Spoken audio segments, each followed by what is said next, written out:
Selamat pagi Jemaat GKJ Mergangsan yang dikasihi oleh Tuhan. Kita kembali berjumpa dalam Lentera GKJ Mergangsan.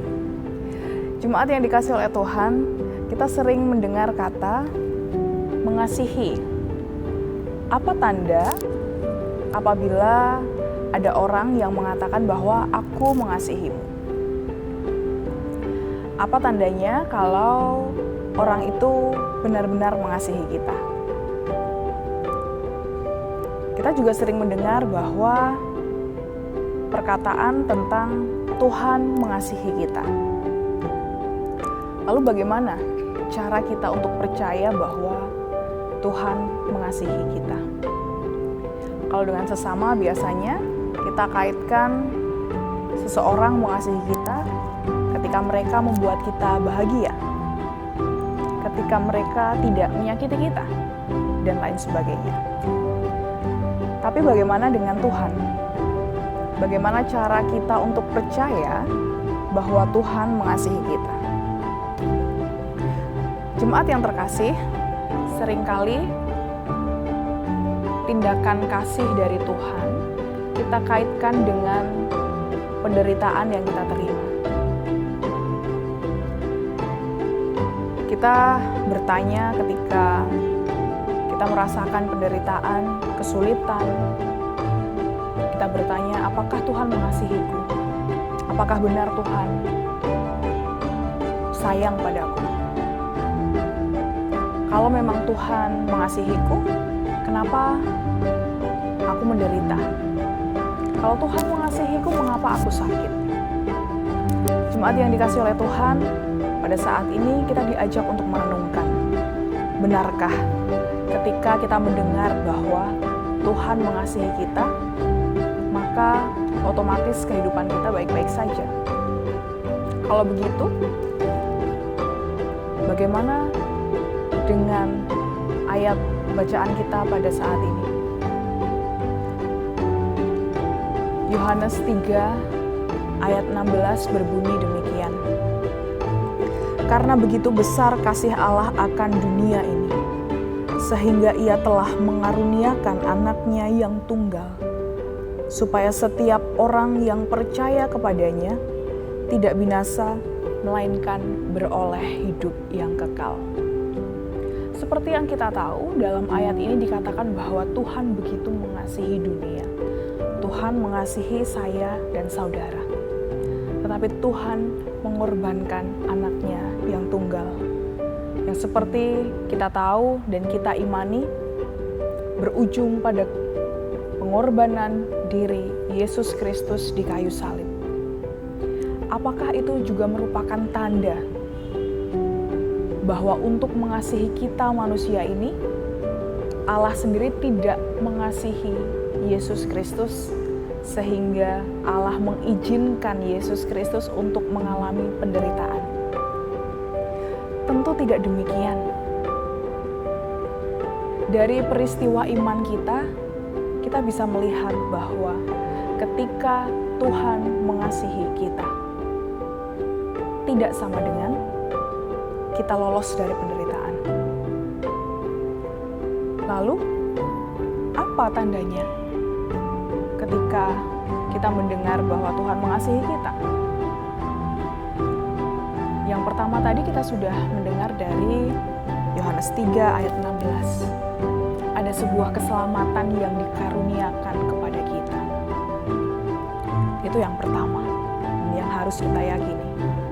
Yang kedua adalah ketika seseorang tahu bahwa dia dikasihi, dia dicintai, maka dia dikuatkan. Pembuktian Tuhan bahwa Tuhan mengasihi saudara itu bukan ketika saudara itu terlepas dari segala penderitaan, tidak. Tetapi Anda bisa melalui setiap pencobaan hidup dengan kekuatan yang penuh, dengan hati yang tegar, dengan segala kebijaksanaan. Itulah tanda bahwa Tuhan melalui Roh-Nya yang kudus senantiasa menyertai kehidupan saya dan saudara. Ketika Tuhan menguatkan, Tuhan memampukan, disitulah kasih Allah benar-benar kita rasakan. Jadi, saat ini, kalau kita masih merasakan sulitnya hidup, pergumulan hidup yang nampaknya tidak kunjung selesai, itu bukan berarti Tuhan meninggalkan saudara. Bukan berarti Tuhan tidak mengasihi kita. Tetapi ketika kita dikuatkan, kita punya kebulatan tekad untuk menyelesaikan setiap permasalahan kita. Itulah kasih Tuhan yang sedang dinyatakan dalam kehidupan kita. Oleh karena itu, mari kita lebih menyadari kasih Tuhan dalam diri kita dan yang senantiasa menyertai kehidupan kita. Kita berdoa. Ya Tuhan Allah kami, dalam sepanjang kehidupan kami menyadari Tuhan bahwa hidup kami ini tidak lepas dari penderitaan. Kami